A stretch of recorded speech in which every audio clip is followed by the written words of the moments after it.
Bonsoir à tous, bonsoir à toutes, bienvenue dans Tailgate, le podcast et le live 100% NFL des équipes de The Free Agent, puisque vous écoutez peut-être cette émission en podcast sur les meilleures plateformes d'écoute, mais vous pouvez être aussi ce soir en live avec nous sur Twitch, sur YouTube, pour venir parler de nos prédictions absolument nostradamiennes, je dirais, de cette saison 2023. Il y a eu du bon, on y reviendra en fin d'émission. Il y a eu du moins bon et du beaucoup moins bon dans cette saison 2023. Mais c'est pas dur. C'est pas de notre faute. C'est pas de notre faute si la NFL est bourrée de surprises. C'est quand même pas nous qui avons voulu faire une ligue où il n'y avait jamais rien qui se passait comme c'était prévu. Avec nous pour parler de ces prédictions, alors, il y a mon Yaya. Salut Yaya, comment ça va? Salut à tous les agents libres, salut Flav, salut notre invité mystère, sacrée soirée. Voilà. Et qui êtes-vous, invité mystère? Oui, je ne parlerai pas tout de suite. Voilà, Jean-Pierre Foucault est parmi nous. Et je voudrais juste saluer tous les traîtres qui assassinent de Saint Daniel Jones quand je suis pas là. Donc, je ne citerai pas de nom. Pour s'acharner sur ce pauvre Daniel Jones. Voilà, surtout quand on a Daniel Jones, qui, on le rappelle, la stat est sortie hier sur la Fox, est à 5 victoires et 27 défaites contre des équipes avec un bilan positif depuis le début de sa carrière. On accueille aussi celui qui a eu l'idée de cette émission. Et oui, parce que c'est lui qui est venu me voir il y a 3 semaines, quelque chose comme ça, qui m'a dit « Mais dis donc, on ferait pas une review de nos prédictions foireuses ?» Et effectivement, nous allons le faire. Celui qui était avec nous pour le Power Ranking, qui était avec nous pour Thanksgiving, et qui revient encore avec nous, parce que ça nous fait plaisir, c'est Nathieu. Salut Nathieu, comment ça va? Ça va et vous? Alors, et qui revient avec grand plaisir. Voilà. Et tu étais même là pendant les playoffs aussi. Oui, c'est vrai. J'étais passé une place, parce que c'est toujours un plaisir de venir papoter avec vous et passer un bon moment. Ça, nous, même on passe souvent des bons moments. Voilà, oui. On va pas en prendre pour notre grade. Il faut faire son mea culpa. Alors, si vous avez des prédictions foireuses que vous avez fait en début de saison griffonnées sur un bout de papier et que vous voulez, comment dirons-nous, expier toutes vos mauvaises ondes de la saison, c'est le moment. Nous vous offrons un espace de liberté. On ne vous jugera pas, étant donné ce que nous on a fait. Ce serait malvenu. Ce qui est nouveau avec toi quand même. Hein, moi, je ne juge personne. Ah, mais pourtant, alors il y a des photos qui traînent sur le darknet de toi en robe, mais c'est pas en robe de juge alors. Et non, c'est au carnaval. Ça. Ah oui, c'est vrai. Ça, c'est le carnaval. Bon, trêve de. C'est quoi le nom pour un ami? C'est quoi le nom? Je t'enverrai en message privé. Mais je suis pas sûr que tu sois prêt. On n'est pas prêt. On est près de rien. Tiens, en parlant de robe, et avant de commencer cette émission, je tiens à saluer, et je ne l'ai pas dit en présentation, que Nathieu porte la perruque comme personne. Et ça, il est bon de le préciser. Si vous ne voyez pas de quoi je parle, allez voir tout de suite les vidéos sur Instagram ou sur TikTok de Nathieu Van Bolt. Et vous trouverez cette vidéo magnifique avec une très très belle perruque qui lui sied à merveille. Le roux va plutôt bien. Le roux va bien, effectivement. Et donc, tu devrais te lancer dans les perruques. Je pense qu'on tient un truc, on tient quelque chose. Alors, on avait commencé cette saison avec un power ranking où on s'était dit, tiens, on va faire des petites tier lists. Pourquoi pas? Pourquoi pas? On avait créé donc 5 catégories. Les équipes qui, selon nous, iraient au Super Bowl, les équipes qui seraient en play-off, les équipes qui seraient dans la course au play-off, celles qui seraient dans le ventre mou et celles qui seraient candidates pour le first pick. On va commencer par nous, mon cher Yaya. Quand je dis nous, c'est la team TFA, oui.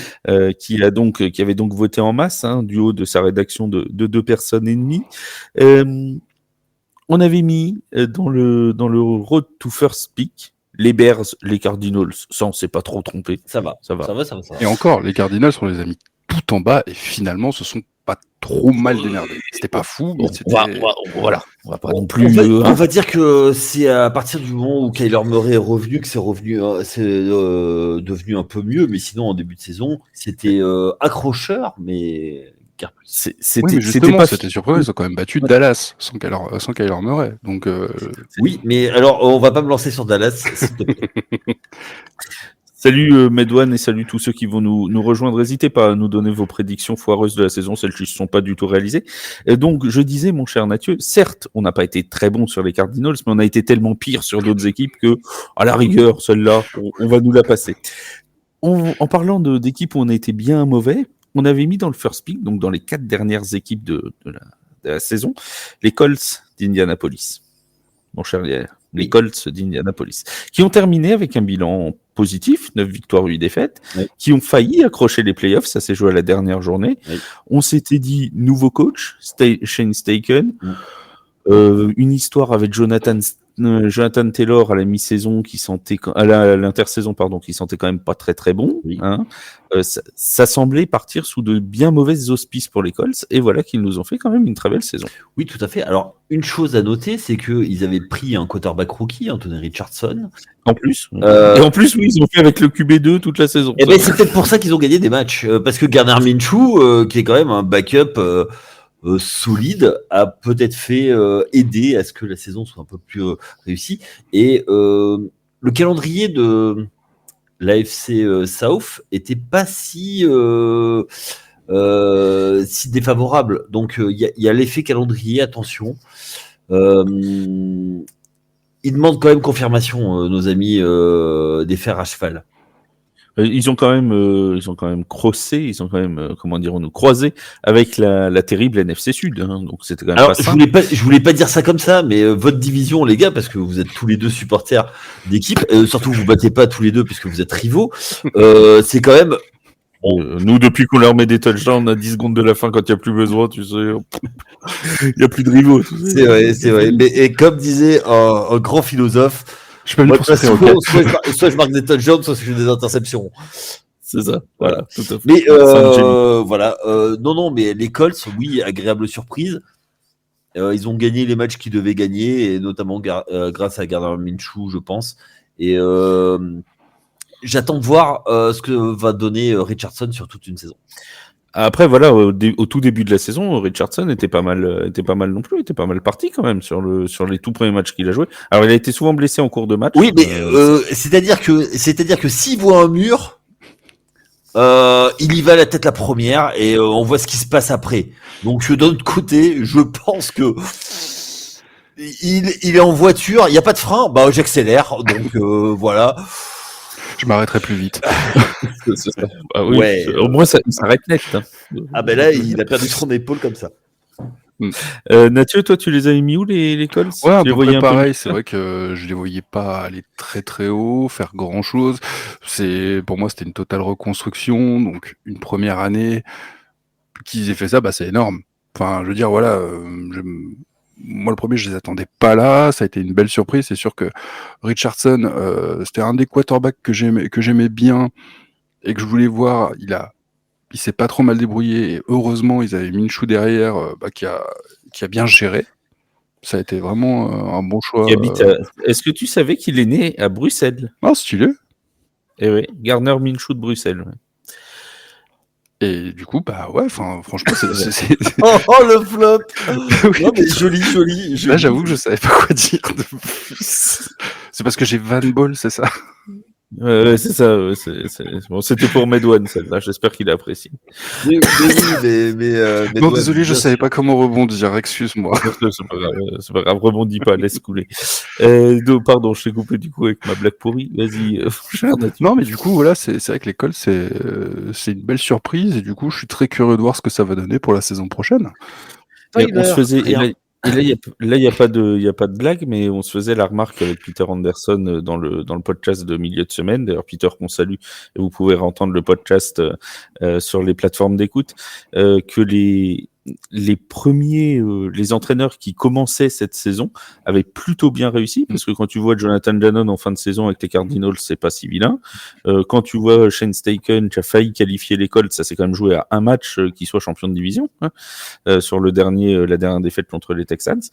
Tu rajoutes à ça notre ami Demeco Ryans du côté des Texans.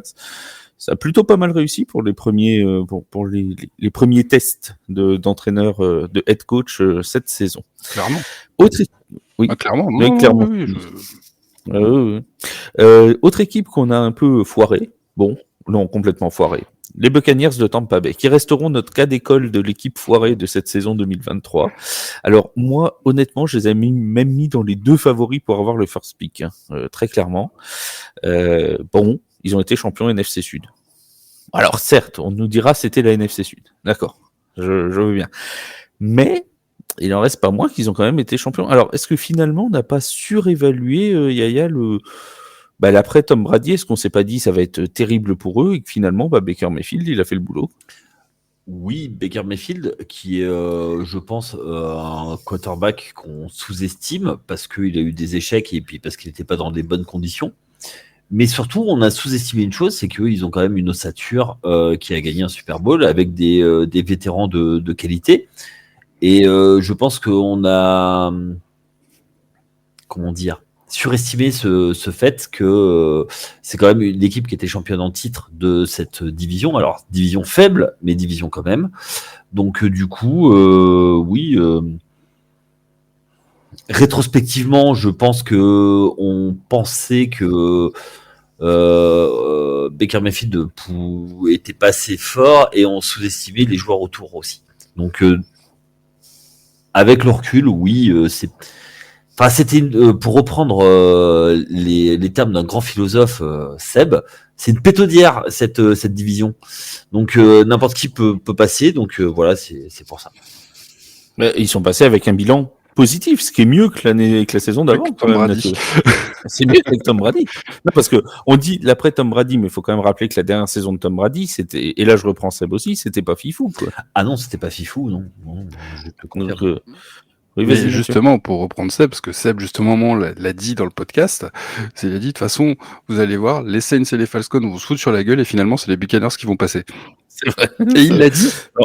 En fait, on a juste pas invité la personne qui lui avait un peu raison dans les pronos parce qu'on voulait il l'a rester dit en entre rigolant, gros hein. nuls.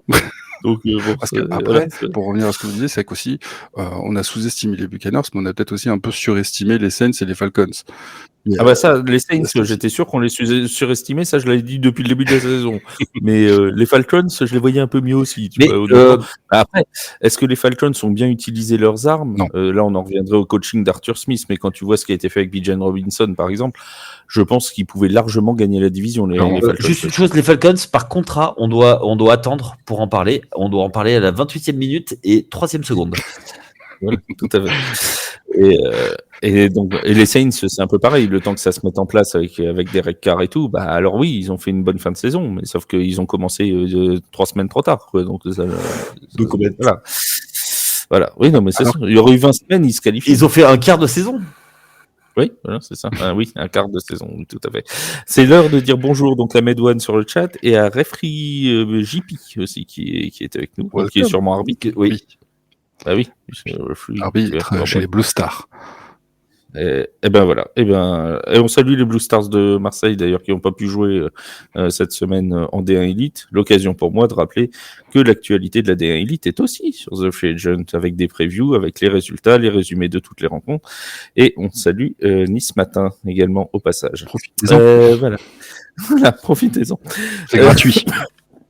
D'ailleurs, je tiens à signaler que The Free Agent a une super application pour avoir dans sa poche à tout moment toutes les super infos sur le sport américain. Et là, en plus, aujourd'hui, c'est après deadline de NBA. En plus, Charles il m'a dit que si vous téléchargez l'application, si vous l'avez déjà, vous allez mettre 5 étoiles ou 4 étoiles, enfin 5 étoiles parce que c'est quand même une super application. Oui. Vous mettez un gentil commentaire et il choisira une personne au hasard qui gagnera un message répondeur fait par Yaya à Patrick Mahomes. Donc vous pouvez gagner votre répondeur fait par Patrick Mahomes. Hey, you are my answer. So, hi, leave a message. Hey. Et à côté, Là, si ça expose pas les téléchargements, je comprends pas. Ah oui, voilà, le jeu concours qu'on avait fait pour gagner des places au Grand Rex, à côté, ça vaut rien. Ah oui, rien. Parce que rien ne vaut l'imitation de Yaya. Voilà, donc pour les Buccaneers, quand même, je sais pas si ça va durer longtemps. Je ne sais pas s'ils seront capables d'aller chercher un 4e titre de division. On parlera dans les previews de 2024. Mais honnêtement, sur ce coup-là, on s'est foiré quand même dans les grandes largeurs. Moi, j'avais dit un truc. Pardon. Excuse-moi, Todd Bowles, quand même, c'est pas un gage de qualité, quoi. C'est pas la sécurité sociale. C'est un peu ce qui les a perdus. Façon de parler. Oui. Et on rappelle qu'en plus, non seulement ils se sont qualifiés, ils ont fini champion de division, mais en plus tout le monde disait de toute façon celui qui va sortir de NFC Sud, il va faire un tour en playoff et puis ciao. En plus, ils ont battu les Eagles. En plus. Ils ont sorti les Eagles en playoff et ils étaient quand même jusqu'à 3/4 temps contre les Lions au contact. Donc, ils n'ont pas été ridicules pendant la campagne de playoff non plus. Hein. Donc, voilà, c'est quand même. Et c'est ce que je te disais, c'est une équipe qui est rompue aux joutes pour aller gagner. Et gagner, ça s'apprend. Et eux, ils savent faire. Oui. S'il y a une équipe que tu avais mis au fond du baril et qu'on n'a pas cité, t'hésites pas, hein, Mathieu. Globalement, on était assez raccord. Hein. C'est juste pour une équipe en particulier où là, oui, bah effectivement. Bon, après, en même temps, on pouvait pas prévoir, mais je pense qu'on y viendra plus tard. Bah, on va en parler. Non, t'inquiète pas. Alors, je la vois là-haut, tout en haut de mes équipes en playoff. Je pense qu'il y a quelqu'un qui en parle dans le chat. Hein. C'est vrai que Medouane nous a dit, j'avais prédit que les Bengals finiraient par lancer leur saison. Petit clin d'œil à Seb, évidemment, avec cette question récurrente qui nous a fait à peu près toute l'année et dont on ne se lasse pas. Un running gag constant. Voilà, un running gag TF1. Pour ceux qui n'ont pas entendu ce running gag, n'hésitez pas à réécouter tous les épisodes de la saison de Tailgate. Ça vous prendra un petit peu de temps, mais ça fait du bench watching. C'est pas mal. Non, pour plus de podcast, profitez-en. Ouais. Mon podcast est bien animé, je trouve. Le mec, c'est le moment, c'est un peu d'autopromo. Alors, le ventre mou. Donc, les équipes qu'on voyait un peu au-dessus du first pick, mais pas forcément en bilan positif non plus, quoi. Le genre, ils finissent à 6 combien? 6-11, quoi. Un truc comme ça. Houston Texans. Ah bah oui, mais là, c'est surprise totale. Comment on pouvait prévoir ça? Houston Texans. Comment dire? Ai-je besoin de rappeler le nom de cette franchise? Houston Texans. On les avait mis tout près de la fin. Et pourtant, voilà-t-il pas qu'ils sont en playoff. Surprise. Alors, on avait dit, on va quand même pas faire preuve de mauvaise foi, mais quand même un peu. On avait dit que ça nous semblait une équipe qualitative, mais encore un peu jeune, pour pouvoir performer. Et que dans 1 ou 2 ans, avec l'expérience de DeMeco Ryans, avec l'expérience de CJ Stroud, ça finirait par jouer la tête de division. On les avait juste pas attendus si tôt. Ils sont arrivés trop tôt. C'est ça le problème des Texans. Attends, faut s'assurer que ce soit pas un soufflet. Oui, le soufflet peut retomber. Voilà. Mais en tout cas, c'était une très belle surprise, franchement. C'est vrai que, sincèrement, qui pouvait prévoir ça? Tu dis une jeune équipe, façon de parler, un nouveau coach, tout ça. Mais là, comme ça, aussi vite, non, franchement, c'est très fort ce qu'ils ont fait. C'est complètement. Après, il y a juste une petite chose, et je vais dire la même chose qu'avec les Colts. Ils ont croisé avec la NFC South. Donc. Oui, d'accord, mais les Jaguars aussi. Hein. Oui, mais bon, après, après, ils ont battu des équipes. Quand ils ont battu, par exemple, les Bengals, c'était les Bengals quand ils étaient en forme, pas quand ils étaient au plus faible. Hein. Oui, non, mais je suis d'accord. Donc, ils ont quand même. Il y a eu des belles équipes quand même. Il y a eu un vrai bon coaching de la part de DeMeco Ryans, mais aussi de la part de ses coordinateurs d'ailleurs, dont il faut souligner le boulot. Et ils ont fait, et ça, JP, je suppose que c'est JP en vrai, JP, bref. Ils nous le signalent, ils ont fait une super draft parce que eux, ils se sont pas plantés. Quand tu prends CJ Stroud et Will Anderson, aujourd'hui, c'est quand même les favoris pour être éventuellement, surtout... CJ Stroud est déjà rookie de l'année, mais rookie offensif et rookie défensif de l'année, quoi. Donc, et surtout, ils ont... Et avec le coach de l'année, peut-être. Et ils ont fait un trade-up pour récupérer ce troisième choix. Hein. C'est ça. C'est qu'ils avaient une vraie vision. Ouais, ils avaient vraiment flashé sur les gens et ça la mayonnaise a bien pris et forcément quand ça prend, bah ça t'emmène surtout dans une division qui a été quand même relativement homogène toute la saison. Ils ont tous été Jaguars. Bon, il y a que les Titans qui ont été un petit peu largués, mais Jaguars, Colts et Texans, ils se sont tenus quasiment toute la saison. Les Jaguars ont un peu faibli en fin d'année, mais c'est vrai qu'ils ont jamais été très très loin les Texans et les Colts. Donc voilà. Je crois qu'ils commencent par un 0-2, les Texans, et après ils remettent... Les Texans, c'est possible. Ouais. Ouais, et après ils redressent la barre et à fond quoi. C'est le temps que ça se mette en route. Exactement. Bon, après, même les 2 défaites, c'est pas des grosses défaites, quoi. Si je me rappelle bien, c'est quand même serré. Donc tu sentais qu'il y avait un truc quand même. Mais l'an passé, on l'avait souligné, la saison précédente, ils n'avaient jamais été largués dans les matchs. Ils avaient toujours été accrocheurs et Bon, après, ils auraient dû avoir le premier choix, mais ils gagnent le dernier match sur la dernière action. Ce qui change un peu leur destinée d'ailleurs. Mais Honnêtement, je sais pas. Tu crois que s'ils avaient eu le premier choix, ils auraient changé? Moi, je pense pas qu'ils changeaient leur fusil d'épaule. non. Vous croyez qu'ils auraient pris Bryce Young avec le premier choix? Ou ils seraient restés sur CJ Stroud? Alors moi là-dessus, tu sais quoi, je suis persuadé que ça se trouve, tu inverses les deux et CJ Stroud on n'en parle pas et Bryce Young, Ah, mais c'est pas impossible. ouais. Ah bah oui, il y a c'est pas il y a impossible. l'environnement qui fait beaucoup. Donc à mon avis, en fait, on peut pas faire de supposition là-dessus. Ça reste que de la fiction. Exactement. Oui. Et alors, je confirme, mon cher Mathieu, après vérification, que les Texans avaient perdu leurs 2 premiers matchs 25-9 contre les Ravens et 31-20 contre les Colts d'Indianapolis. Et ensuite, ils avaient lancé leur saison un 37-17 contre les Jaguars et une victoire 30-6 contre les Steelers. Bon, C'est quand même passé 30 points aux Steelers. 30 points aux Steelers en Ouais, donc ils ont journée battu 4, quand même des belles équipes, c'est quand même quoi. pas si vilain. C'est quand même pas si vilain. Hein. Ça fait preuve, voilà. Et encore une fois, ils sont tombés face aux Ravens en divisional round. Quand ils tombent, il y a quand même 10-10 à la mi-temps. C'est pareil. Ils prennent pas une raclée non plus lors de leur défaite en playoff. Ouais, C'était plus complètement. compliqué sur Ils la sont bien deuxième période. défendus. Mais ça reste une équipe, une belle équipe surprise. Le problème avec les équipes surprises, c'est qu'il faut toujours confirmer. Il y a l'année de la surprise et il y a l'année de la confirmation. On verra si la confirmation vient l'année prochaine. Alors ensuite, on a mis les Raiders de Las Vegas. Bon là, jusque-là, ça va plutôt bien. On avait mis les Panthers. Bon, ils sont un peu plus haut que prévu, mais ça reste, voilà. On va pas... Est-il besoin qu'on s'apesantisse sur les Panthers? Non, c'est pas la peine. On avait mis les Commanders, on avait mis les Patriots. Jusque-là. Oui. Ça va. Bien. Ça va à peu près. On avait mis aussi, dans les équipes où on s'est un peu planté, les Rams de Los Angeles, Oui. qui ont fait eux aussi une saison quand même bien plus. On salue Sam Murphy, on salue Am Wolfie. C'est Régis, qui me parle, hein, qui me demande. Je lui enverrai un message pour lui expliquer. D'accord. Très bien. N'hésitez pas à passer vos conversations privées pendant Tailgate. Nous envoyez-moi. Je vends une 106 rouge si jamais Ah, t'es pompier. vous posez des messages. T'es pompier, pas d'œil. Non. C'est bon, c'est fini, oui. Bon, je disais donc, qu'est-ce que je disais? Les Rams de Los Angeles. Là aussi, Mathieu, c'est quand même une équipe qu'on n'attendait pas forcément là. On avait parlé du all-in qu'ils avaient fait il y a 2 ans pour remporter le Super Bowl. Non, mais tu as le droit de faire coucou, c'est Murphy, on plaisante, hein, tu sais. Oh non, on n'est pas jaloux, nous, on aime tout le monde. Enfin, sauf Daniel Jones, mais on aime tout le monde. Tiens. Il est fan des Giants aussi, il est beaucoup plus costaud que moi, donc fais attention. Oui, envoie-nous Jordan, voilà, envoie-nous du love.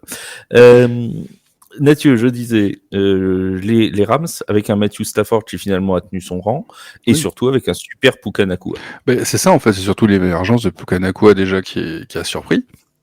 Et puis, lui, pour le coup, il était en fond de draft, enfin 5e tour. Quoi, Cup qui était blessé au début, donc on savait pas trop où ça allait, comment ça allait gérer, c'était un petit peu en reconstruction, qu'est-ce qu'ils vont construire, et puis finalement, un bon coaching. Ils ont réussi à compenser Cup avec l'émergence de Puka Nacua. Stafford, nous a fait du Stafford. En défense, on en a... Non, mais on va faire parler à Yaya de Matthew Stafford. Non, parce que je sais après, attention, moi Stafford c'est pas mon quarterback préféré, mais bon, faut reconnaître que voilà, il a quand même fait du bon travail. Du coup, Mathieu. Non, mais méchant avec ce pauvre Matthew Stafford. Yaya, tu veux parler de Matthew Stafford? Absolument pas. C'est un quarterback qui est capable de coups d'éclat, mais qui est capable aussi de grosses févasses. Bien sûr. C'est un quarterback, je pense qu'il doit être daltonien parce que il a un problème de couleur de maillot et qu'il a une tendance à envoyer sur les defensive backs adverses, mais que tout au long de sa carrière. Mais bon, quand ça marche, ça marche. Et quand tu lui donnes du temps avec une grosse ligne et une grosse défense, forcément ça passe. Et quand il manque un peu des deux, c'est beaucoup plus compliqué, il a tendance à surjouer, mais après ça reste quand même un vainqueur du Super Bowl, donc c'est pas rien.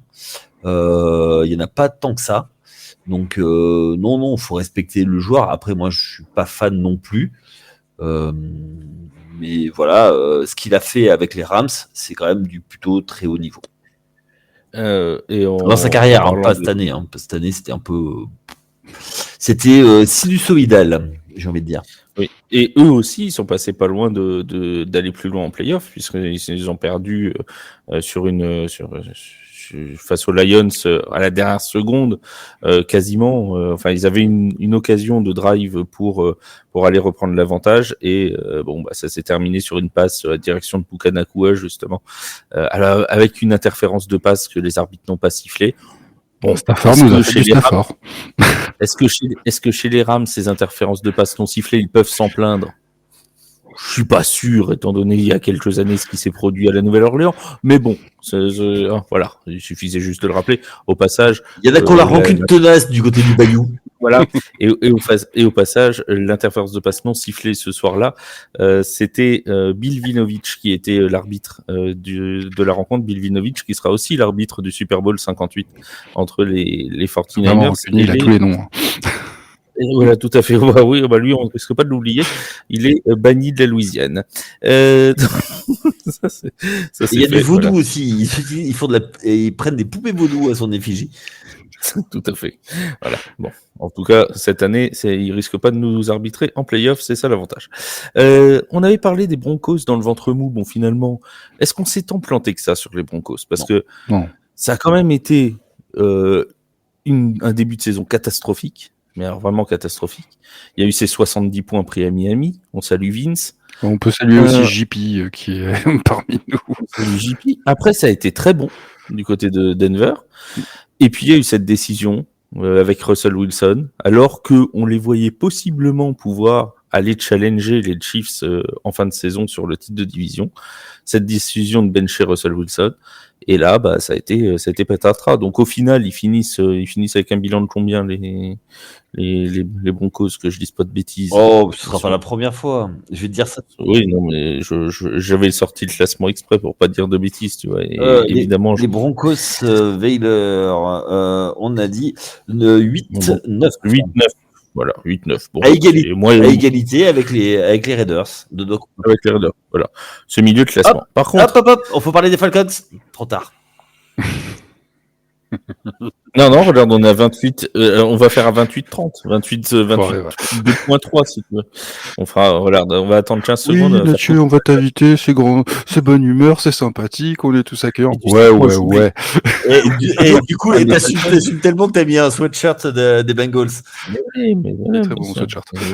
C'est pas un Bengals, c'est Burrow, regarde. Et donc, on salue les Falcons, maintenant à 28-30. Alors, donc on disait, une autre équipe sur laquelle on s'est bien planté, c'est les Browns de Cleveland, qu'on avait mis là aussi. On n'a pas fini avec les Broncos. Si, on a fini les Broncos. Non, parce que c'est vrai que quand on avait parlé des Broncos pendant le truc, à un moment j'avais dit, à un moment ils vont... Alors, c'était pas pour cette situation-là, mais ils allaient mettre Wilson sur le banc et qu'ils allaient mettre Steedham à la place. C'est vrai que tu avais dit ça. C'est pas faux, oui. Et vous avez pas. J'ai senti que vous aviez envie de rigoler, mais vous l'avez pas fait. Par respect. Parce que t'es le seul invité qui veut bien venir. Alors bon, on n'a pas envie de se moquer de toi, tu vois. Je rigole. Ouais, t'es costaud, donc on sait jamais. Flav, il est loin, mais moi je suis un peu moins loin. Tu peux toujours arriver. Tiens, d'ailleurs, ça me donne l'occasion, comme on est en fin de saison, de remercier tous ceux qui sont venus, tous les invités qui sont venus avec nous. Alors, on a eu, j'ai perdu son prénom, mais la personne des Seahawks qui était venue à Thanksgiving. On a eu Loïc des 49ers, on a eu Hugo pour les Chiefs, on a eu Peter Anderson, évidemment. On a eu, plein de gens. Il y a eu Romain des Steelers, on a eu 2 joueurs des Mousquetaires qui sont venus, Edrich Jean-Alphonse et Hugo Tekedam. Bref, on a eu Marc-Angelo Souma, on a eu Lionel Buton, on a eu, voilà. On a eu de quoi faire Peter cette Anderson saison. Dans le dernier podcast. Voilà, Peter Anderson dans le dernier podcast que vous pouvez aller réécouter sur les plateformes d'écoute. Et Nathieu Van Boll, je crois aussi. Et Nathieu, mais Nathieu, il fait partie de la famille, c'est même plus un invité. Je suis plus une commode, un meuble, tu vois. Nathieu, maintenant, on va le voir, et puis on lui dit, bon, allez, tu viens avec nous, mais oui, on te paye le guacamole, ramène les chips, et puis c'est D'ailleurs, je les attends. Et d'ailleurs, tu attends les chips. Oui, nous, on attend aussi notre tailgate box qu'on a tous les ans d'habitude, mais bon, comme quoi, toutes les choses se perdent. Alors, mon cher Nathieu, on parlait des Browns de Cleveland. Les Browns de Cleveland, là aussi, on les avait vus assez bas. Et pourtant, on peut pas dire qu'ils ont été épargnés par les blessures. Là. Ah bah on va même dire qu'ils se sont accrochés à la nappe et ils ont tout fait pour grimper. Et c'est beau quand même ce qu'ils ont fait. Hein. Ils ont heureusement une défense solide qui a tenu la baraque, mais au niveau des quarterbacks, 4 quarterbacks quand même. 5 même, non je crois que c'est 4. Hein. Alors attends, il y a eu Deshaun Watson. Hein. Deshaun Watson, il y a eu Watson, il y a eu PJ Walker, il a joué aussi, non? Oui, il a joué, ouais, le troisième. Il y a eu Thompson Robinson.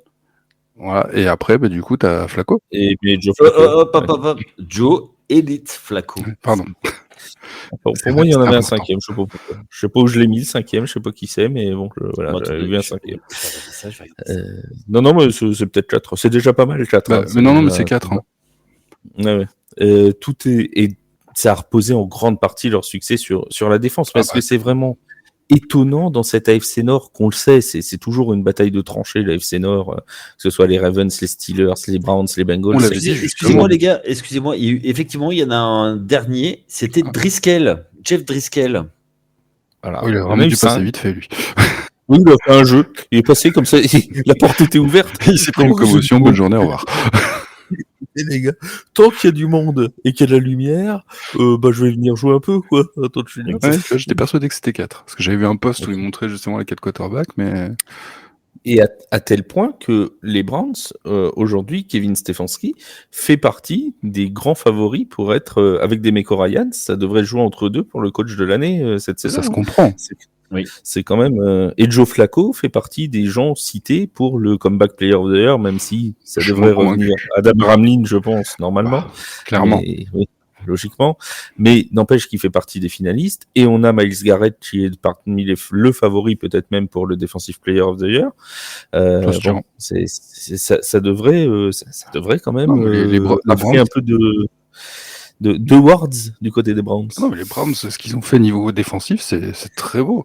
Et justement, réussir à sauver les meubles avec un 5e quarterback, comme ils l'ont fait, franchement, c'est très fort.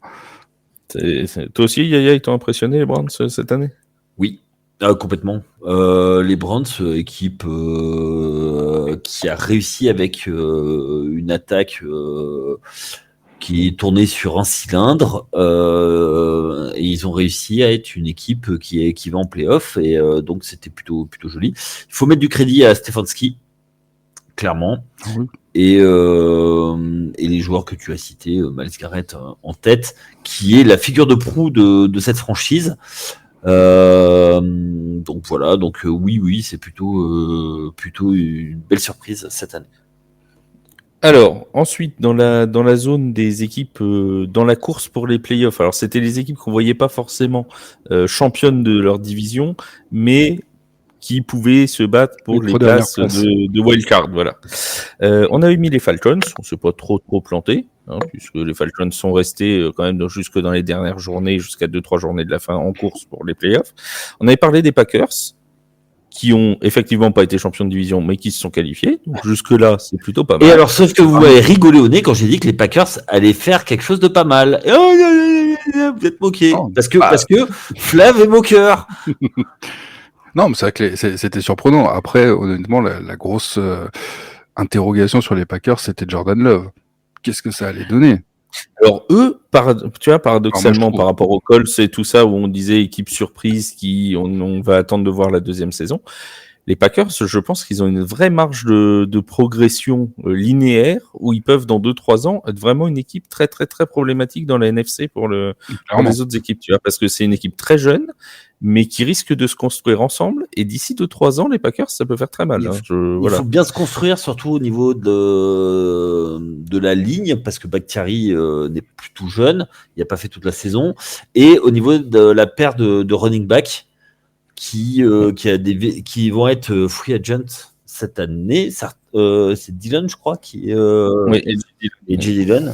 Et donc du coup, attention à ça. Ou alors j'ai une solution pour eux. Il faut qu'Aaron Jones il joue contre Dallas toutes les semaines. Parce qu'à chaque fois qu'il joue contre Dallas, il met 130 yards et 3 touchdowns. Donc bon, tu vois, s'il joue toutes les semaines contre Dallas, ça devrait pouvoir le faire. Alors, On rappelle que les Packers ont quand même été battre les Cowboys à Dallas, et c'est pas un mince exploit quand on connaît la saison des Cowboys dans leur stade. Surtout que les Cowboys étaient invaincus à la maison. C'est quand même pas rien. on se demande bien pourquoi. On avait mis aussi dans ce groupe les Cowboys, justement, qui eux aussi se sont qualifiés, mais sans être champions de... Mais si, ils ont été Si, c'est eux qui ont été champions. Pas dans les Eagles, pardon. oui. Là, je me suis arrêté avant de dire une bêtise. Hein. J'ai freiné, hop là, comme Anthony Richardson. Grâce au naufrage des Eagles, ils sont passés. Ils sont passés. On avait une fois de plus, il n'y a pas eu de back-to-back en NFC East. Tout à fait. C'est vrai. On avait mis les Steelers. Ça, jusque-là, c'était pas mal non plus. Oui. Les Ravens, bon, on les avait un peu sous-estimés. Bon, d'accord. Mais ils sont quand même en playoff, donc ça va. Et alors là, on avait mis aussi les Dolphins. Bon. Et il y a 4 équipes sur lesquelles on s'est quand même planté, mais parce qu'on les a vus peut-être un peu trop beaux. C'est les Titans, les Chargers, les Giants et les Jets. Alors, je veux pas parler de choses qui fâchent. On va commencer par les Titans. Les Titans. Alors, vous vous rappelez que là aussi, je veux pas dire que je l'avais dit, mais je l'avais dit quand même. N'avais-je pas posé une question, mon cher Yaya, sur si à la mi-saison ils sont un peu largués, est-ce qu'ils ne vont pas bencher Ryan Tannehill pour tester Will Levis? Ne l'avais-je pas dit?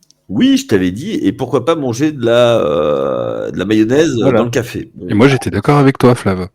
Eh oui, bien sûr. T'as un quarterback rookie, si ta saison elle est fichue, autant le tester. Oui. Alors, en plus, en sachant très bien que Ryan Tannehill était free agent à la fin de la saison. Oui, donc, mais en fait, si tu veux, le truc avec les Titans, alors déjà, on savait pas que DeAndre Hopkins allait arriver, mais surtout, c'était la fin du cycle. Et on s'est dit, voilà. Fini, là, le cycle. Hein. Oui, complètement. Vrabel out. Mike Vrabel out. Mike Vrabel out, Derrick Henry out, Ryan Tannehill out. Je pense que là, c'est fini. Ouais, mais en fait, si tu veux, on s'est dit, pour la dernière danse, ils vont réussir à faire une dernière poussée pour pouvoir aller chercher les playoffs. Et oui, et non. Pourtant, ils n'ont pas fait cette dernière poussée. Mathieu, qu'est-ce qui t'arrive? Pourquoi tu rigoles? Non, rien. Rien du tout. Donc, oui, non, les Titans, il y a JP qui nous dit c'est la vraie déception de l'année. Toi aussi, Mathieu, c'est ta grosse déception de cette saison? Non, parce que c'est pas surprenant. C'est une belle surprise parce que j'étais très curieux de voir Will Levis en action parce que ça, c'était un des quarterbacks que j'aimais beaucoup et du coup, c'est quand même une belle confirmation. Alors après, attention, va falloir voir ce que ça va donner l'année prochaine. Va falloir un peu renforcer la ligne parce qu'à un moment, il va galérer quand même, le garçon. Mais franchement, non, je suis pas totalement surpris, mais ça peut être prometteur pour les années à venir si ce qui doit être fait est fait. Alors pour Derrick Henry, non, à vrai dire, on n'a pas de. Enfin, à moins qu'Yaya t'ait vu passer un truc. Non, il va. Je pense qu'il va aller chercher un contrat. Il veut aller chercher une bague d'après ce qu'il a dit dernièrement. Donc il ne signera pas chez les Saints de Nouvelle-Orléans déjà. Voilà. Donc on a déjà cette info-là. Il en reste plus que 31. Mais voilà. On peut de ce que j'ai vu, il cherche une bague. Voilà. Il cherche une bague, donc il ira peut-être chez un joaillier. C'est la meilleure chance d'en avoir une. D'ailleurs, j'en profite pour faire de l'autopromo, mais il y a un très bon article écrit sur l'histoire des bagues de champions remis aux gens qui ont fait qui remportent le Super Bowl avec toute l'historique sur pourquoi est-ce qu'on remet une bague aux champions, etc. Vous retrouvez ça, bien évidemment, chez. Mais qui est donc l'auteur de ce magnifique article? On se demande, c'est Charles qui va faire une vidéo sur Instagram.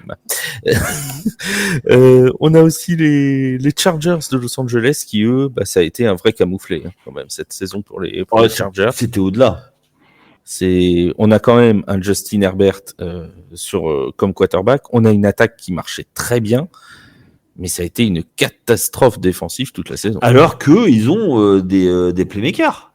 Ils ont investi. Ça fait 2 ans qu'ils ont des playmakers, mais qu'est-ce qui se passe, quoi? Le coaching. Voilà.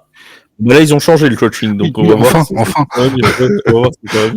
Quand t'as quand même Khalil Mack et Joey Bosa, voilà, tu t'attends à ce qu'il y ait un peu plus de pression. Et bon, après Bossa, on sait que c'est compliqué la santé, mais c'est, enfin voilà, 5-12. Ouais, c'est toi, c'est où pour toi la vraie déception de la saison? Non, parce qu'il y a mon équipe de cœur, la vraie déception. Mais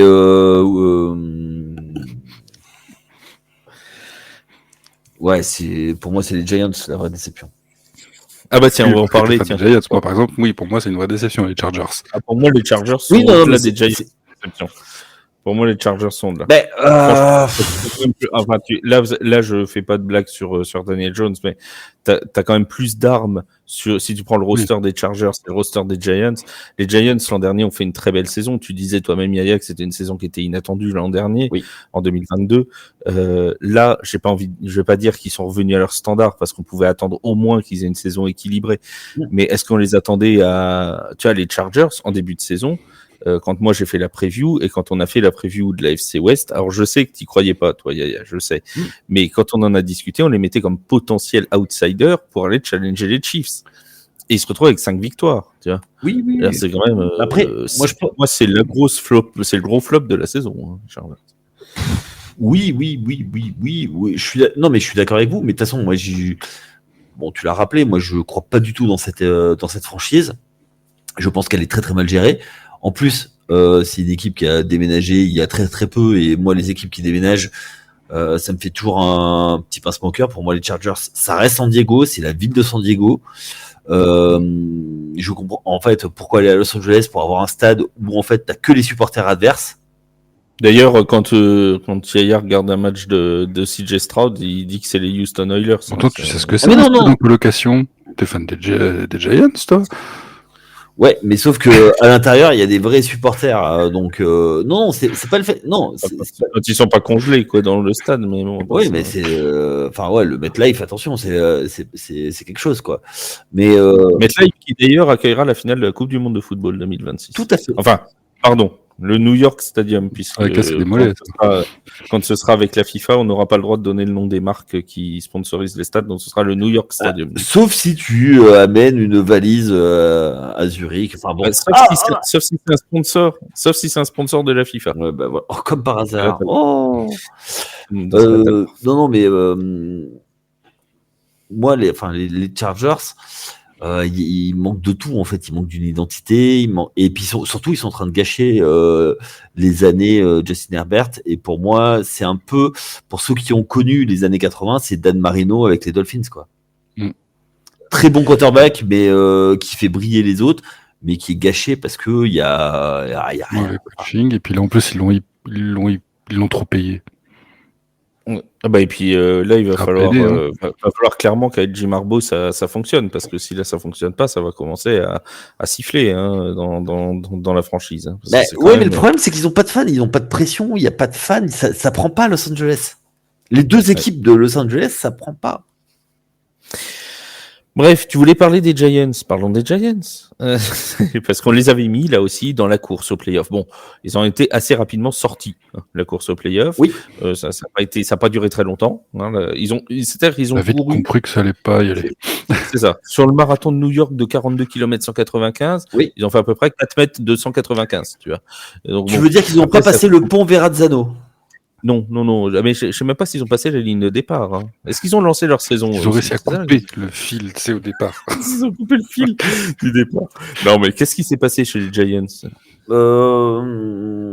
Déjà, je pense que il y a eu pas mal de blessures clés à des moments de la saison où il fallait. Et la blessure d'Andrew Thomas sur la ligne. Il y a un vrai problème de ligne de ligne offensive depuis 5-6 ans. Et Andrew Thomas est le seul joueur qui tient la route, et au premier match il se blesse, et derrière il a joué blessé le peu de matchs après. Le bilan est en trompe-l'œil. C'est une équipe qui est moins bonne que son bilan, clairement, parce qu'il y a eu aussi des blessures, et que alors tout le monde se moque de Daniel Jones, mais il drop dès qu'il fait un drop back, il a même pas une demi-seconde pour lancer quoi. Il se prend des vagues de rushers dessus. Donc ça a été très compliqué. En revanche, la défense a plutôt été satisfaisante en fin de saison. Il y a eu des ajustements, ça a été un peu mieux. Mais au bout d'un moment, ça suffit pas. Et puis, l'imbroglio Saquon Barkley à l'intersaison, avec le tag sur Saquon Barkley, le franchise tag, a fait un vrai problème. Et je pense que ça a plombé aussi la saison. Et pas de ligne, un running back peut pas avancer. Voilà. C'est bien résumé, Nathan? Ah bah totalement, non mais la ligne elle était catastrophique. Je vois encore ces scènes où Daniel Jones se fait martyriser par la défense des Seahawks ou celle des 49ers. 11 sacs contre les Seahawks. Ouais, non mais c'est violent. Je revois le pauvre Daniel Jones qui des fois avait l'air de... Mais la panique dans son regard. Non mais ça je pense que ça a marqué tout le monde. C'en est même un mème à la force. Hein. Je veux dire, quand tu vois Daniel Jones qui est en train de lire la défense et tu vois son regard qui comprend qu'il va passer mais un sale moment, tu te dis il y a un problème quoi. Là, la ligne c'est pas possible. Mais après, à côté de ça, il y a des matchs où si tu as un minimum d'attaque, tu passes. Oui, mais contre les Jets, contre les Bills. Tu vois, ça fait deux victoires en plus, tu vois, et on parle pas de la même façon, quoi. Non, mais ce que tu as dit, c'est très juste. Hein. Et comme tu dis, qu'est-ce que tu vas avoir un jeu au sol si déjà t'as pas une ligne performante pour ouvrir hein. Et c'était bien résumé, je trouve. Mais je suis d'accord avec toi que franchement, Daniel Jones, le pauvre, là-dessus, s'il avait fait toute la saison en santé, honnêtement, je suis décerné à un NFL Awards juste pour lui. Un comeback of the year. Il a frôlé la mort à chaque fois. Et c'était terrible. Bon, et puis ça nous a permis de voir Tommy DeVito. C'est vrai. La série de tour la victoire. Et surtout son agent qui est au Hall of Fame des... C'était très sympa. Mais je pense que cette saison va beaucoup servir au coaching staff. Voilà. Oui. Oui. Alors du coup, pour le coaching staff, déjà Martindale, voilà quoi. Ouais, mais ça c'est pas grave. Ah, c'est pas... toi qui l'adorais. Ouais, mais moi je l'ai adoré parce que c'est un très très bon tacticien en défense. Après, visiblement avec Dabble, écoute, c'est pas grave. Moi je fais confiance dans le front office. Le GM et le head coach marchent main dans la main et j'ai plutôt confiance en eux. Donc là, on les a croisés à Central Park d'ailleurs main dans la main. Ouais. Non, tu veux pas. Non. D'accord. On va parler des Jets de New York. La saison a duré. La saison a duré le premier drive. Voilà, ça a duré 3 jeux. Ouais, mais ça c'est pareil. Qu'est-ce que tu voulais prévoir ça, franchement? Non, mais voilà. Il y en a un qui l'avait annoncé. Alors, je refais la chronologie de l'affaire. Moi, j'avoue, dans le podcast d'NFC Est, j'avais dit que je les voyais potentiellement pouvoir aller challenger les Bills en tête de division. Voilà. Je croyais dans ces Jets 2023. Non, mais voilà, je me suis planté, c'est vrai. Je le reconnais, mais de toute façon, c'est ce soir qu'il faut expier toutes ces fautes. Bon, c'est maintenant. Innominé Patriots. Voilà. Et il y avait quelqu'un qui nous a dit, non pas pendant la preview d'AFC Est, mais bien avant, au moment de la signature du trade d'Aaron Rodgers, il nous a dit, et même avant, même quand il savait pas s'il allait rester chez les Packers, il a dit, s'il va chez les Jets, il ne finit pas le premier match. Tu vas voir, il va se péter au premier match pour la saison. Et Yaya nous l'a annoncé 3 fois, et c'est revérifiable. Et sur le podcast d'AFC Est, on en parle déjà. De preview d'AFC Est. Et c'est pas ce que je souhaitais, hein. Attention, hein. J'ai jamais. Non, je souhaite jamais les blessures de qui que ce soit. Ça. Bon, à part, mais bon, bref. Pas mes amis des Jets, la deuxième franchise de New York. Non, mais franchement, blague mise à part, c'était pas du tout un souhait, c'était vraiment, il nous avait dit, mais tu imagines, avec tout le ramdam qu'il y avait autour, et connaissant les Jets pour ce qu'ils sont, tu vois, c'est-à-dire une franchise où rien ne se passe jamais tout à fait comme c'était prévu, tu vois, et mais tu peux être sûr que la hype qu'il y a autour, elle va se dégonfler dès le premier match et Rodgers, il va se péter. Et voilà. Et ça a pas manqué. Premier drive et patate. Ouais, mais ils ont quand même gagné le match. Et c'est ce que j'allais dire, la saison n'était pas finie parce qu'ils ont gagné le match quand même ce jour-là. Faut le rappeler. Zach Wilson En a prolongation. été joueur offensif de la semaine dans la saison. Tout à fait. C'est Et pas alors, mort. peut-on parler, mon cher Mathieu, peut-on parler des Jets sans se remémorer le Fail Mary? Ah oui. Peut-on parler des Jets de cette saison 2023 sans repenser à ce cher Tim Boyle, tu vois? Parce que c'était quand même l'action de l'année, on est d'accord. Ah bah. Moi, s'il n'a pas l'Awards de l'action de l'année, je comprends pas. Ouais, récompensez-le, quoi, récompensez-le.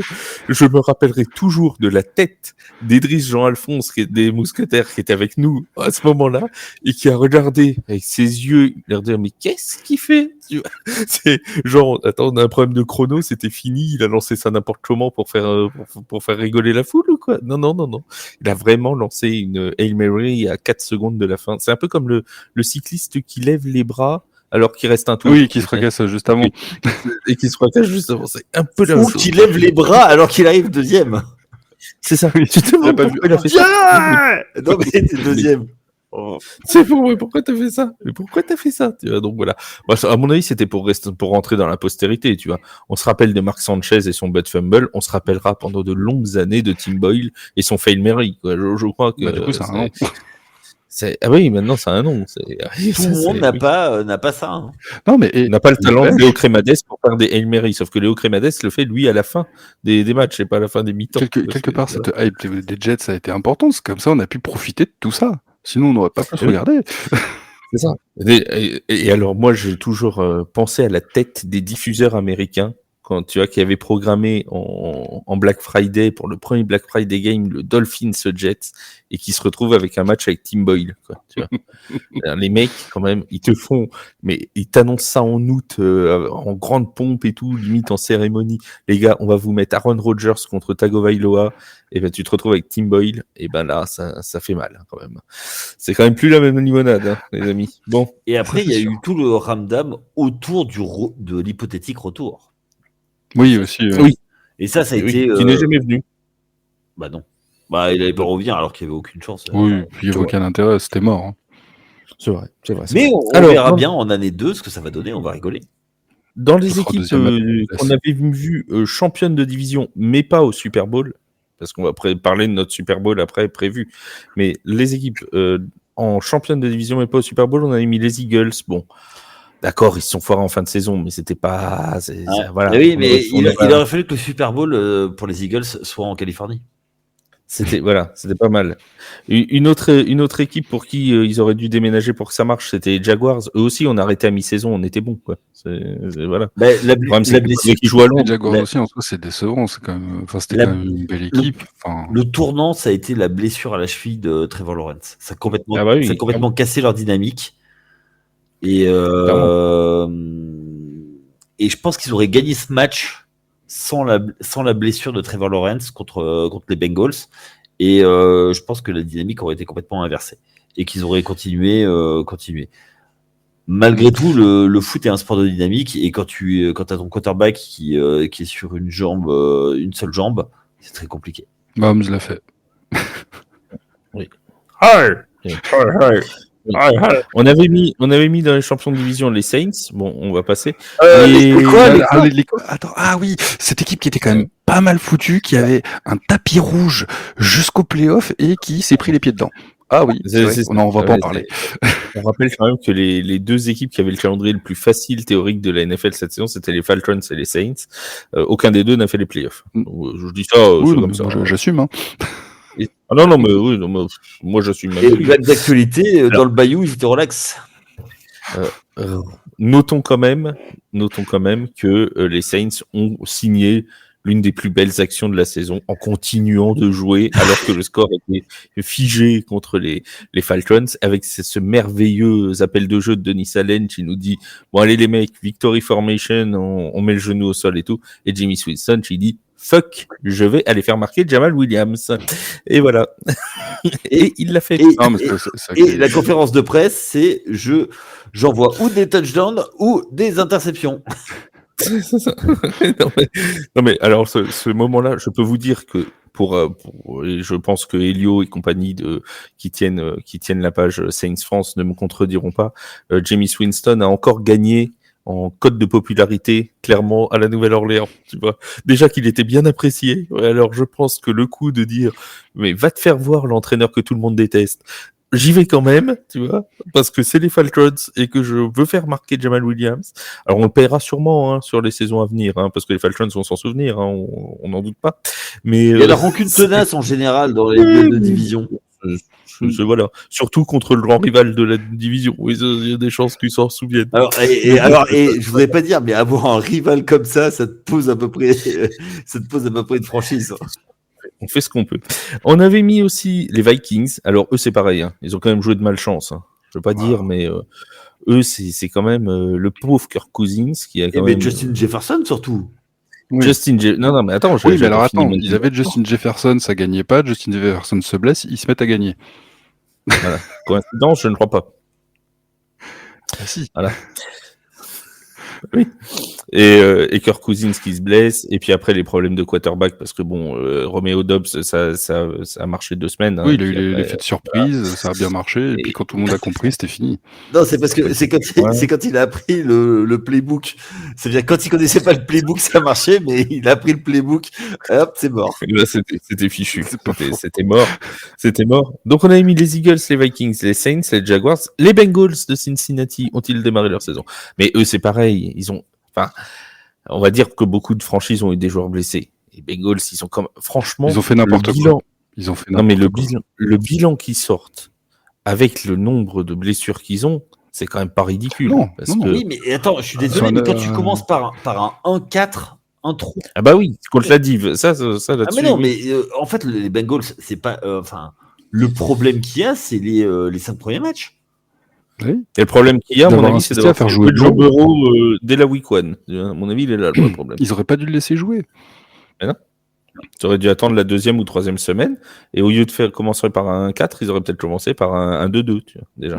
Ou par un 2-3. Et ça changeait peut-être tout dans leur saison. Bon, voilà, c'est comme ça. Est-ce qu'on a envie de s'apesantir là-dessus? Dessus, mais bon. Pour moi, il y a eu beaucoup de bêtises, d'erreurs qui auraient pu être évitées. Ça aurait pu être joué peu plus intelligemment. Et... Toi, Mathieu, qui suit les Bengals de près, Zach Taylor sur la sellette, hors note sur la sellette? Non, je dirais pas sur la sellette, parce que quand même les 2 saisons précédentes étaient bien. Là, est-ce que va savoir ce qui lui est passé sur la tête, peut-être avec l'engouement de ce qui s'est passé avant, de se dire non, mais Burrow va faire le truc, on va y aller, on va y arriver. Parce que après, finalement, après la blessure contre les Ravens de Joe Burrow, c'est quand même chouette ce qu'ils ont réussi à faire avec Browning, tu vois, et toute l'équipe. Ils ont quand même gagné pas mal de matchs, ils ont montré qu'ils étaient toujours là, mais vu qu'ils avaient déjà fait cette connerie au début, ça les a plombés, quoi. Non, mais ça, c'est très clairement. Les Bengals, ils auraient pu faire une belle. Franchement, quand tu vois l'affiche à la fin, 9-8. alors que.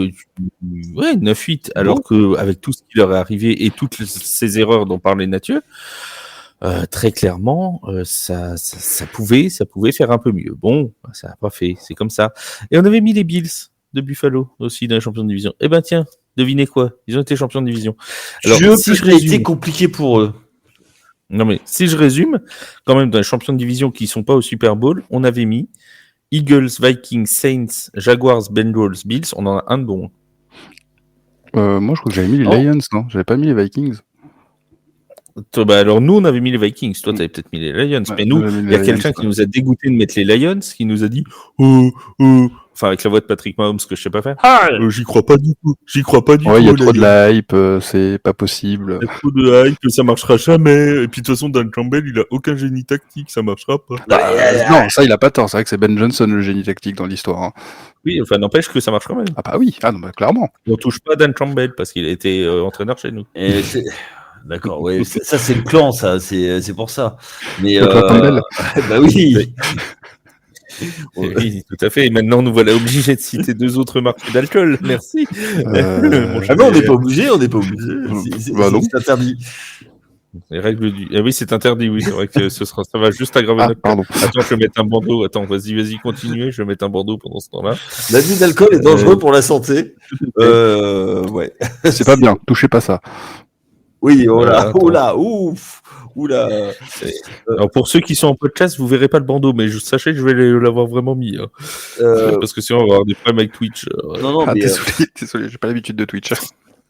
juste un truc. Ouais, pour moi. Moi, je parlais juste d'un petit clan écossais au fin fond de l'Écosse, dans ces Highlanders. Enfin, voilà, avec la tribu de Dana. Exactement, son voisin. Avec Hakim le forgeron. C'est d'ailleurs lui le fils du forgeron. Qui est venu le chercher. Dan Campbell, dont décidé de mener le combat dans la vallée. Tout à fait. Et non, Voilà. mais en fait, je pense que le step qui va manquer du côté des Lions, ça va être le coaching et que pour passer un niveau et aller au-delà d'une seule victoire en playoff et d'être une équipe qui est un vrai contender Super Bowl, je pense il leur manque ce petit truc parce que il est gentil Campbell, mais Je sais. Ouais. mais si tu veux, C'est un ami. Mais il a un peu trop tête brûlée. Ouais. Et puis. Il va mourir avec ses idées, hein, ça c'est sûr. Non, mais ça c'est Puis on l'a plus vu encore, sécuriser et renforcer la défense. Ouais. C'est ça qui manque. Hein. Et après, ils arrivent à bien limiter Jared Goff dans ses bêtises, mais bon, un jeu au sol ultra performant. Et eux aussi, ils ont de la jeunesse intéressante, hein, parce qu'entre Jahmyr Gibbs, Sam Laporta, Amon-Ra St. Brown, qui n'est pas super vieux, Aidan Hutchinson de l'autre côté, etc. Ils ont fait des très bons choix. Hein. Il est quand même, c'est intéressant la construction des Lions. Complètement. Jared Goff, il est pas si vieux que ça. Hein. Il a une petite trentaine. Ah, mais l'attaque des Lions, moi, je l'avais déjà dit par rapport à la saison précédente, et c'est pour ça que j'avais cet engouement pour cette année, c'est que l'attaque est monstrueuse. Parce que Ben Johnson a réussi à insuffler plus avec l'équipe, les joueurs, c'est beau, et ça s'est ressenti cette année. Et là, au moins, ça pouvait briller. C'est sûr qu'il y avait encore cette petite faiblesse en défense, mais malgré tout, c'est allé loin. Mais honnêtement, les Lions, moi, j'ai vraiment hâte de les retrouver la saison prochaine.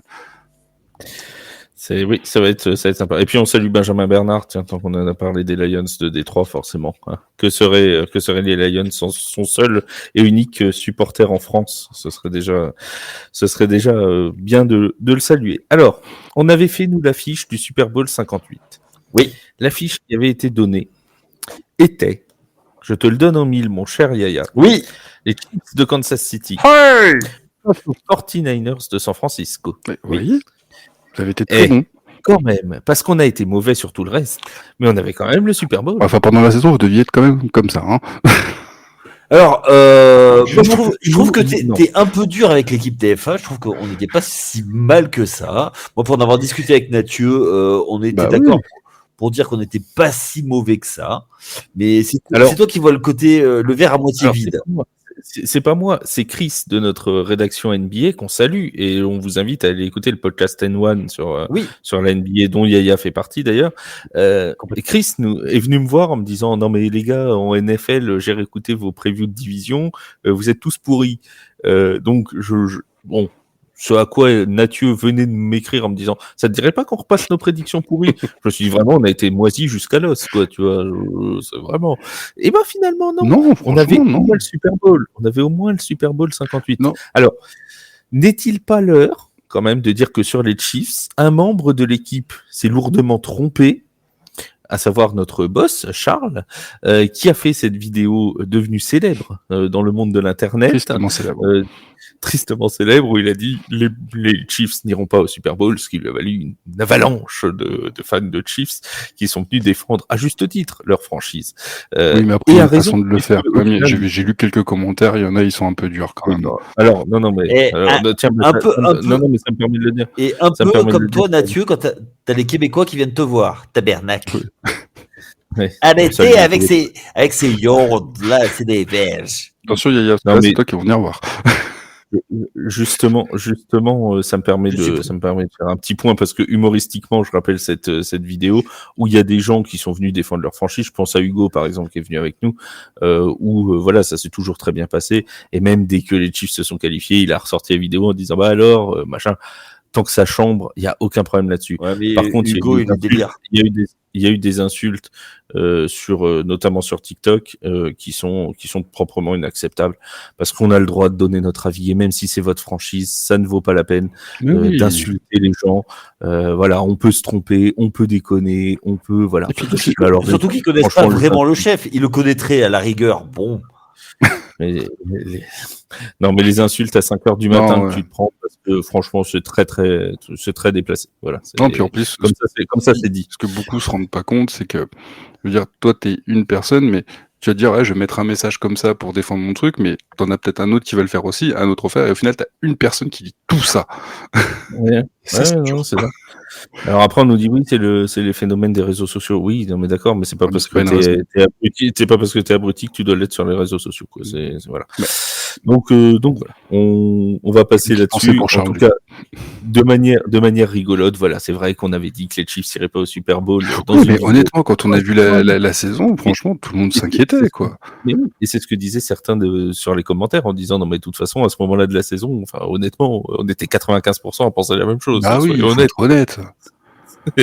La saison, et quand j'en ai discuté avec Peter Anderson pendant le podcast, il le dit lui-même, la saison des Chiefs, elle est pas bonne.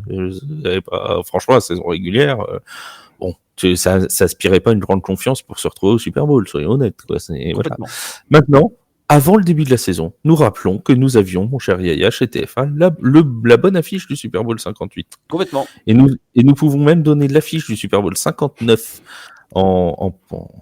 j'ai envie de dire la primauté à nos abonnés de l'affiche du Super Bowl 59, qui verra donc s'opposer les Lions de Détroit et Yaya, les... Ouais, je n'ai pas, moi, Eh ben voilà, les Ravens de Baltimore. Eh oui, bien sûr. Voilà. Toujours pas les Bengals. Okay. Non, Lions Ravens pour l'an prochain. Nous sommes pas c'est le mec qui balance n'importe quoi. Avec une belle victoire de Lions, alors, moi je prends. Alors, je vous le dis tout de suite, si c'est ça l'affiche du Super Bowl, on fait un live spécial sur cette prédiction. Tu vois, mais spécial. On passe 1 heure à parler de ça. Tu vois, de ce qui s'est passé. Le prophète. Ouais, c'est ça. Nostradaflav. Ça sera très bien comme ça. Bon, les amis, c'est le dernier podcast de la saison de 2023 de NFL. C'est triste, mais alors j'en profite pour vous rappeler que les podcasts ne s'arrêtent pas parce qu'on continuera pendant toute l'intersaison. On parlera de la NFL. Mais oui, sur toutes les meilleures plateformes, Google Podcast, Apple Podcast, Spotify, Deezer, bref, tout ce que vous voulez. On continuera, alors peut-être pas au rythme de 2 par semaine, parce qu'il n'y aura pas toujours de l'actu pour en faire 2, mais dès qu'il y aura de l'actu, on en aura, et ce sera minimum un podcast par semaine pour parler de l'actu NFL. Donc on continuera à traiter de toute l'intersaison, des mouvements. On va faire une review par division aussi de tout ce qui s'est passé dans la NFL en 2023. Donc voilà, il va y avoir plein de choses encore sur les podcasts. Et évidemment, suivez aussi notre cher Mathieu, qui va faire plein de vidéos délicieuses sur TikTok et Instagram, qui remettra ses perruques, hein, mon Mathieu. Bien sûr, avec plaisir. Excuse-moi, mon cher Flav, mais tu parles que de la NFL, mais il y a d'autres choses qui arrivent. Oui, tout à fait. Non, j'étais en train de prendre connaissance d'une information qui vient d'arriver sur mon téléphone, comme quoi Zay Flowers viendrait d'être mise en... je veux pas dire mise en examen, mais serait embêté sur une histoire de violence domestique ou quelque chose comme ça, apparemment. Après j'ai vu l'info à la volée, donc voilà. Il y a la NFL, mais il y a aussi évidemment la D1 Elite et le LF avec les mousquetaires qui reviennent à partir du mois alors c'est le 1er juin, je crois, les mousquetaires. Normalement, c'est le mois de mai pour le LF. Qu'ils ont un premier bye week. Voilà. Le premier, ils sont en bye week, et le premier match à Jean-Bouin, ce sera le 8 juin, et on y sera avec TFA. Je sais pas si tu vas, toi, Mathieu. Celui-là, ça va être compliqué, normalement. C'est dommage, c'était moi qui y allais. Bah oui, ça aurait été avec plaisir, mais malheureusement, ça tombe pas. Tu vas voir quand Yaya il y va. Je crois que j'ai regardé où je pouvais, c'est celui du Rainfire. Je pense que c'est le 15 juillet ou un truc comme ça. Une très belle saison de LF aussi à vivre. Très et évidemment, sur TFA, vous avez aussi la NHL, la MLB et la NBA, avec là aussi un podcast. Et en MLB, vous aurez un podcast qui va arriver avec des invités très très particuliers. Il y a du beau monde dans le podcast MLB cette saison, je vous en dis pas plus, mais il y a de la personne connue. Je vous le dis. Ça va être énorme. Voilà, les amis, pour tout ce qui vous attend. Évidemment, on n'oublie pas le live spécial Super Bowl, puisque le Super Bowl 58 sera commenté sur Twitch et sur YouTube par Vince, par Arthur et par Seb pendant toute la rencontre. On prend l'antenne à minuit, on la rend dès que le match se termine. Ils vous chanteront du Usher à la mi-temps. Enfin bref, il y a plein de... Surtout Arthur. Ça, je veux voir. Arthur ne chante pas Usher. Ouais, Arthur qui chante Yeah, oh yeah. Voilà, ça va être superbe. Voilà les amis pour les prochains rendez-vous. Encore merci Nathieu de ta présence, Ouais, c'était merci. super sympa, comme d'habitude. C'est toujours un plaisir de venir voir. Et vous Plaisir partagé. vous suivez en masse Nathieu Van Ball sur Instagram et sur TikTok. Et The Free Agent, c'est bien évidemment. N'oubliez pas de télécharger l'application pour ce super concours pour gagner votre répondeur avec la voix de Patrick Mahomes faite par Yaya. Hey, hey. Hey, Ça hey. va être génial. Et un grand merci. 87, hey. Come on. Un grand merci à tous ceux qui nous ont suivis pendant cette saison. On se donne rendez-vous le soir du Super Bowl pour le match entre les 49ers et les Chiefs de Kansas City. Salut tout le monde, très bonne soirée à tous. Salut. Bonne soirée à tous.